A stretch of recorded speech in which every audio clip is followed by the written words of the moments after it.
Yeah, he didn't realize what he was up against, what kind of nightmare he was facing. Oh.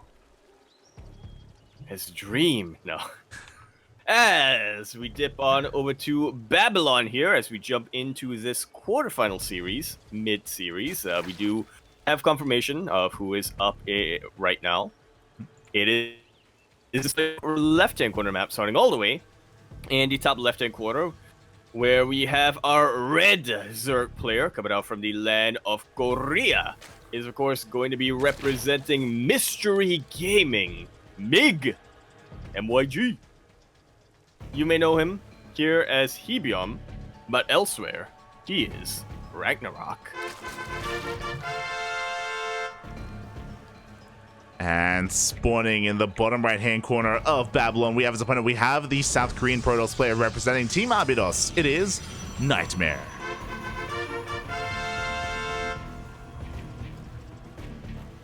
I don't want to fanboy too much over Creator here, but I would like to point out that we're still in the quarterfinals right now on the other side of the bracket. His Creator just tore his way into the grand finals in about 2 hours, less than that even. Yeah, if you account for like the downtime between games. Creator just speed running his way into the finals. Also, my condolences to the Terrans in the chat. I was seeing the chat earlier, and there were some people like, "Finally, a Terran player, let's go!" Well, I mean, now that is the last Terran player gone in this tournament. A good run from Oliveira making it to the semifinals, but he was the last Terran hope in ESL Open Cup Asia. Yeah, unfortunately, he does get knocked out. We finally got one Terran player to cast, and the series ended in like 20 minutes. That feels bad, man. 20 minutes is generous, mate. That was bad. Well, I was counting the, lobby, the time to make the lobbies to get everyone in. True. Yeah, unfortunately, we're missing some players today. I think the big one is Cure. Cure is typically very active in these weekly tournaments, and he's usually the Terran player to go all the way to the finals and even win these tournaments. But alas, Cure is missing this week. He's not the only one. Hero is also missing, so we're missing a couple of key players here and there, but it does give the opportunity to some others to rise up, and yeah, Creator is looking just so in form today. Without a doubt. Without a doubt. But he hasn't won it yet at NightMare. Being so cheeky over here with RagnaroK. Not only throwing down one, but two pylons, which I don't think is worth it in the end, but hey. Well, you might as well assert yourself while you can. Yeah, the goal here is that the pylons buy time for the Adepts to show up. And now that the Adepts are here, then Ling's going to have a hard time cleaning this up. And RagnaroK is kept on two bases for far longer than he would like to be. Look at that mineral bank right now from RagnaroK. Like, he wanted to throw down a hatchery minutes ago, as finally he does throw it down. Like so. Everything else going to be delayed here. And we'll see how that we'll see how that affects things if RagnaroK, out of all players, I would expect RagnaroK to be the one to have found out what the best contingency to this would be. You know, if your natural base gets delayed this long, how do I make sure I don't die to the oracles and whatnot? Yeah, exactly. We'll see what what RagnaroK does. Kind of how he switches things up here, how he adapts to the situation. For the most part, he's just throwing down his spores, getting his queens up and running, make sure that his defenses are nice and strong, as the first oracle is going to be zooming across the map. Yeah, which is to be expected. RagnaroK was able to get eyes on this, and pretty early on, and even if he didn't, it's what you normally expect in a matchup. Oracle is here, and there aren't too many spore crawlers. There's one in the third base and one about to finish up in the main base. But we do have a healthy queen count, and it is only one Oracle, so it's not like it's going to be able to dip in one shot and dip out. Yeah, exactly. The three queens are in position. RagnaroK's mineral lines are perfectly safe for now, as we do have the second Oracle soon to be meeting up with the first, and we do have the natural base looking a little bit more exposed, but the queens do rotate over in time, and no damage is done.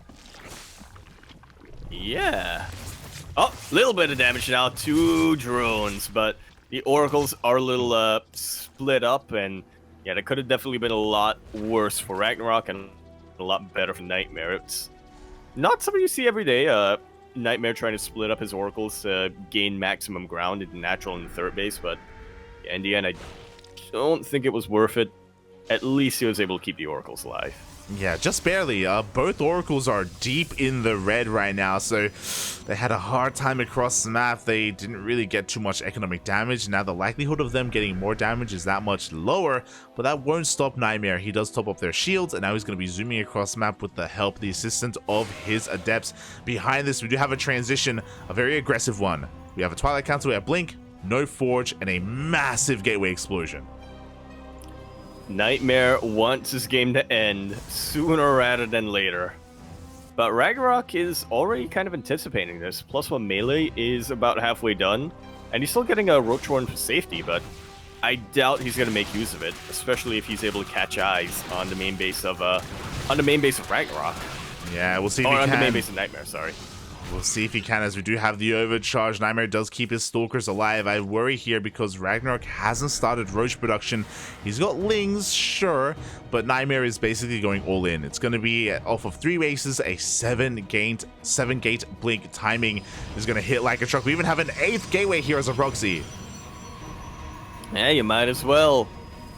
If you're not going to be getting a Warp Prism, you might as well throw down a 4th gateway. Exactly, this is going to be very committed from NightMare. We see Lings already looking to dive on top of this army, but no, that's where the Oracles come into play. That's why it was so important for these Oracles to survive the early game, because we need them to protect these Stalkers against those Lings.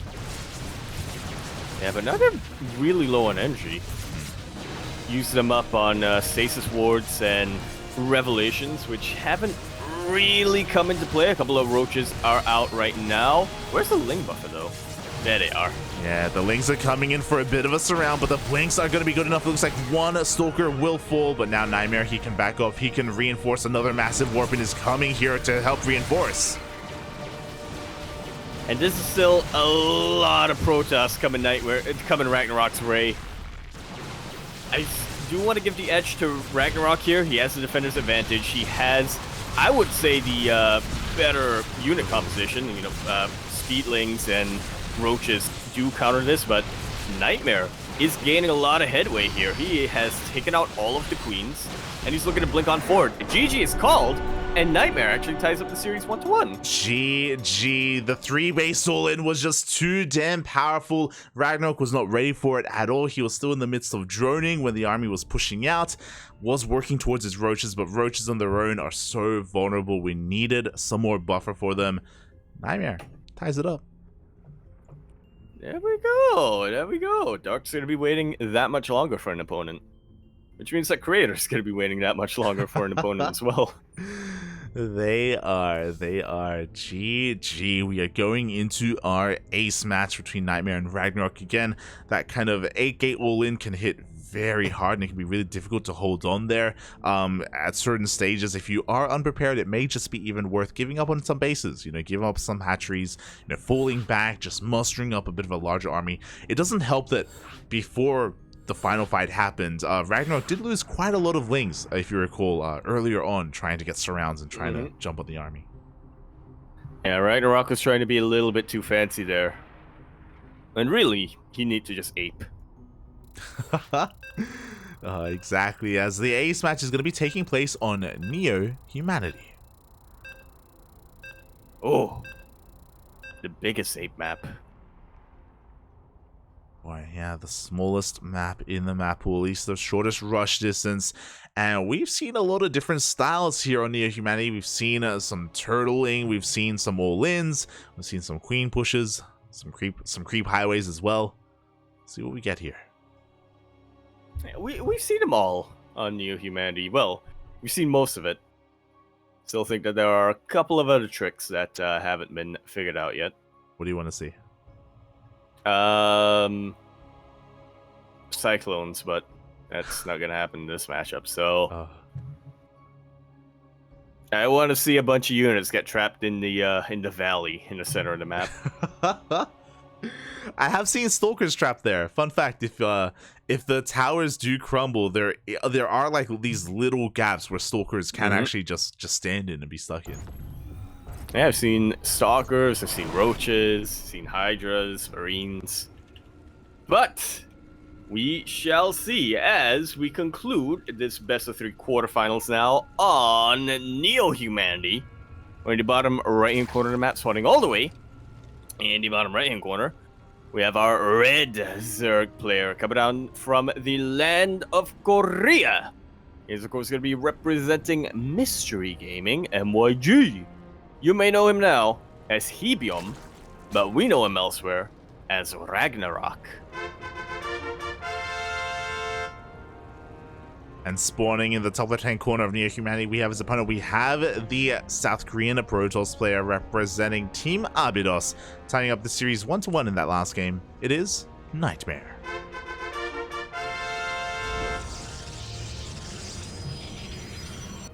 Couple of people asking here in the chat, but yes, Hebium is in fact RagnaroK. It is his birth name. Yeah, there you go. So he uses it on the Korean server for some reason. Yeah. Not the other servers. When he plays on NA and EU, it's still RagnaroK. Yeah.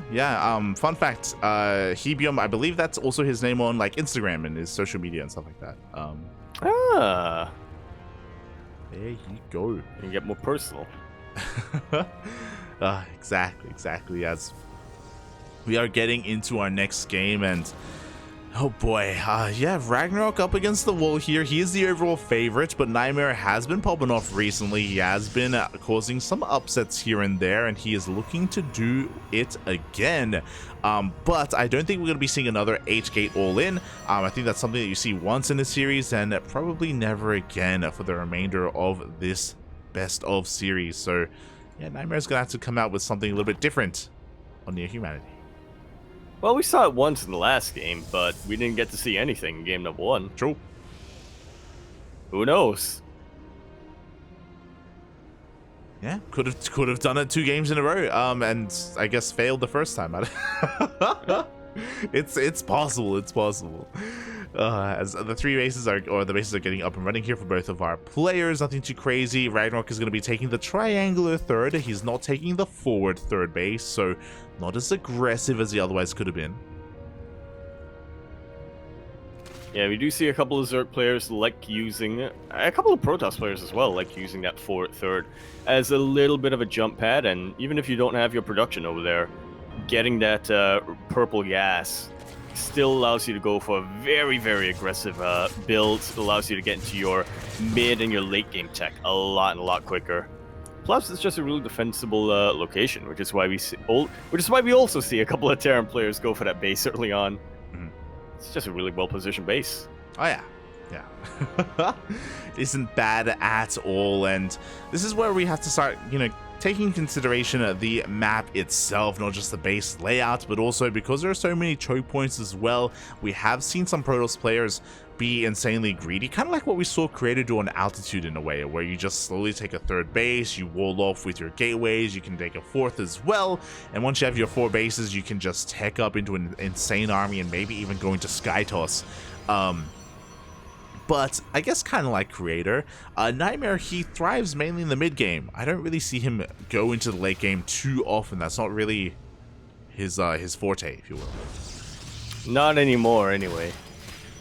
As the 2020 PTSD comes back. NightMare, I guess it still wasn't really his forte then, because it was the meta to turtle up and get the Sky Toss. NightMare learned how to do it and did it pretty dang well.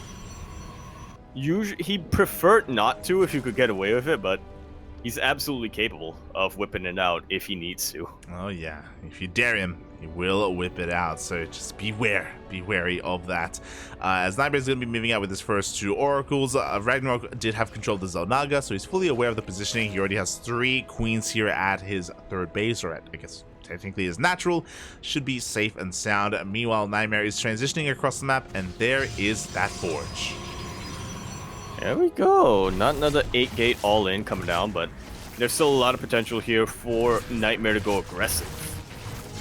Maybe having +1 this time, unlike in the previous game. Exactly. So his army is going to get stronger over time. Of course, he's going to have a pretty powerful +2 timing as well behind this. Meanwhile, both is just chilling, taking their third bases. Robo on the way as well. Everything's looking quite standard here from NightMare. The most standard opener we've had from him, or actually, potentially the most standard opener in PvZ we've had all day today. It doesn't help that we follow mostly Creator. That we follow Creator, who does his own thing, and Rebellion at the start of the evening also bucked the meta a little bit. I would say it was. I would say Rebellion played. No, actually, I was gonna say I would say Rebellion played fairly standard, but then I remembered his DT, his Shadow Stride and Blink being researched at the same time. So, it's conclusive. This is the most standard opening we're seeing tonight so far in the PvZ. Yeah, and I appreciate it. It's a little bit refreshing here from NightMare that we return to normalcy on Neo Humanity, but NightMare is going to be going for a more defensive style. He does have Blink and he does have +1. He has the ability to warp in, but he's looking to skip some of those warp ins. He isn't going to be too aggressive. He's already transitioning into a Bay. Oh, you'll love to see it. Disruptors are most likely to come out, but Colossus wouldn't be a terrible choice either, especially if he thinks that RagnaroK's going to be playing more Ling heavy. Yeah, this is kind of what I was kind of referring to earlier, where a lot of Protoss players here on Neo Humanity, they slowly get up to 3 bases, then they get a 4th base, and behind this they get into double Robo. They tech up, they get into double Robo production, and this is most likely to be double Colossi production. And there's a really strong timing with +2 attack, where you move out with 4 Colossi. As there we go, the first one is on the way. Ain't some deja vu here with 4 Colossus, because I don't remember who it was who uses, I want to say Zest back in the day. It's dark. Surprised a lot of people by going quadruple Colossus against roaches and somehow winning, but I guess that did prove that it was possible. And nowadays a lot of Protoss players are realizing on maps like Neo Humanity that you're saying, where you can get that rich Vespine base and you can get into your Robo, and when you can get into double Robo production early on, it is more than viable. Yeah, but before that happens, we have a massive Roach army laying siege upon the 4th base. The Colossi does come out in time. RagnaroK, he wants the Colossus! Stormlance hasn't finished up yet. This Colossus is having a lot of difficulty kiting back, and it will not survive in the end. The Stalker Force in the 4th base is getting into a lot of trouble as well, is getting chased away.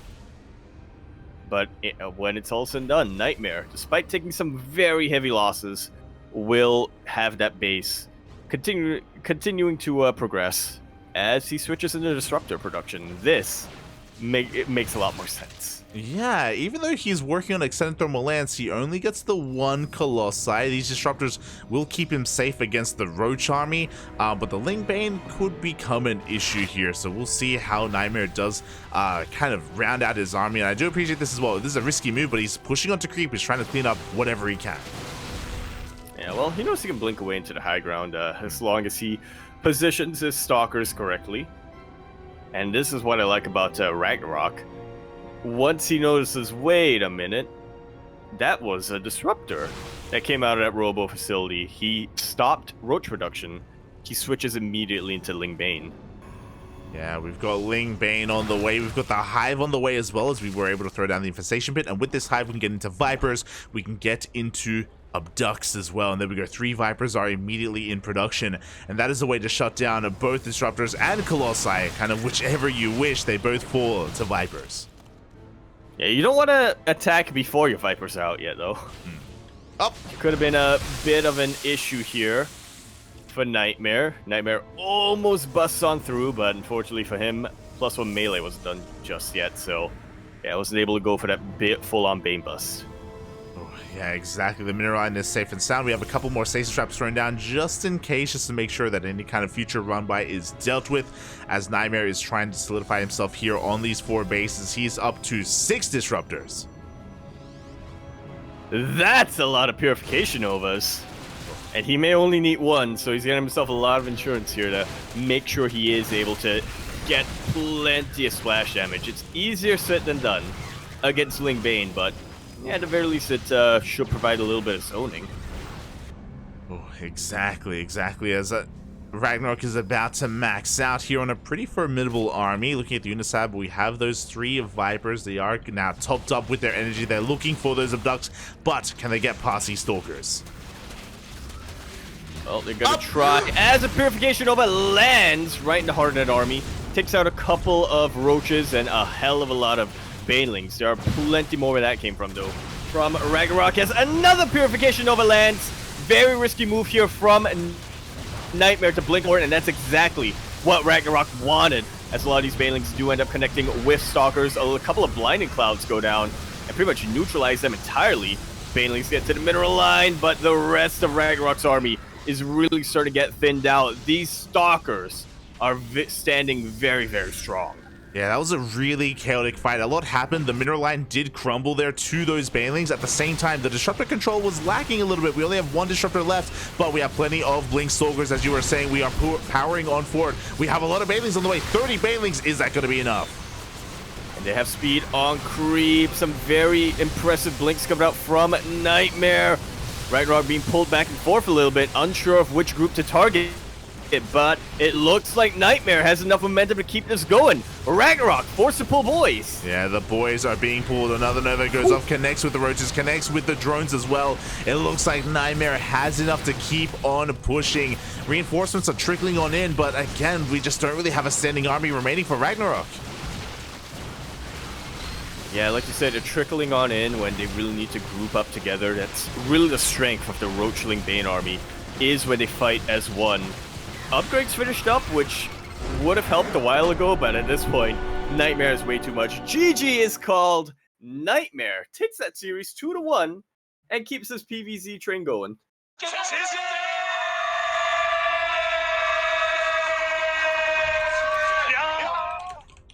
Very impressive stuff here from NightMare. I was fully expecting RagnaroK to be able to take this series, especially with how well his initial engagements have gone, how well he was able to get those high-value pickoffs, you know, taking out the Colossus early on, taking out the Disruptors as well, but in the end, NightMare just really understood that as long as he defends at that 4th base location, he should be fine. And I'm even looking at the post-game stats now. NightMare was only supply capped for 2 seconds that game. A total of 2 seconds. Mm-hmm. Yeah, NightMare, like, he was able to make use of that map so incredibly well. I was concerned when he took the 4th base. I was like, oh, this is a little bit exposed. Like, I don't really know if this is the wisest choice. But if you remember, as he took that base, RagnaroK came in to try to punish him. And if you remember, RagnaroK did kill that Colossi, but he lost a lot of roaches in the process. Like, it did take a big hit to his overall army, to how efficient he was trading or how inefficient he was trading. And from there, NightMare was able to just macro up, work on his disruptor count, and we saw some very juicy purification novas. Indeed, we did. If RagnaroK was somehow able to take out that 4th base, we would have been in a very, very different series here. It's understandable why, you know, he diverted units away from that 4th onto that Colossus. You see an opportunity like that, you have to take it. Mm-hmm. You have to try to keep the Colossus count low while you still can as a Zerg player, but yeah, in hindsight, it wasn't really the major pick off here. Or it wasn't really the important target here. Yeah, and I guess like the other major moment after that was RagnaroK was able to remax with those 3 Vipers, if you recall, but the Vipers weren't really able to abduct those disruptors. They weren't able to deny those novas the way that initially RagnaroK intended for them to do. If you remember, I think 2 of them got sniped initially, and then we were forced to blinding cloud because otherwise the 3rd one would get sniped. Things got really chaotic really quickly, and he did kill the disruptors in the end, but like it did feel as if they were able to pull their own weight in the end, and yeah, things snowballed very quickly. That's the power of neo-humanity. You take one bad fight, suddenly your opponent is in your base. Yeah, you're gone. That's what I like about neo-humanity, you know? None of this, oh, I have an overall strategy, you know, I lost that fight, but I'm mining a lot more, you know, I can rebuild. It's like, no. Everything on the line. You get knocked out, you're knocked out. You get punched too many times, you're out. You go down here, you go down everywhere. There you go. You go down the middle of the map, you're going down back home. One and done. Exactly. One and done, Papi. There you go.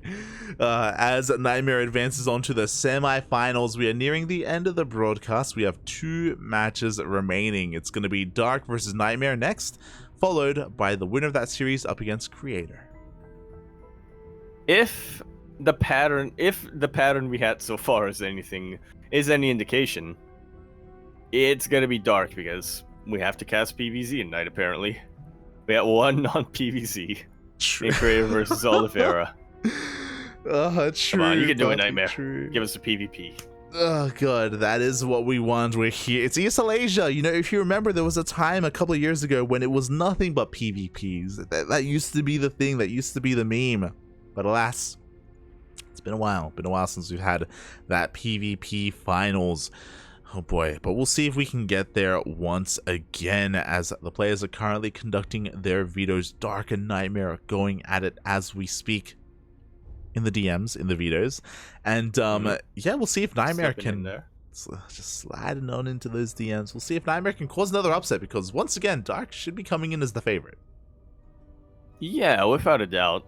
He is still the top Zerg player in Korea and has consistently been in the top 5 or even the top 3 for the past couple of years.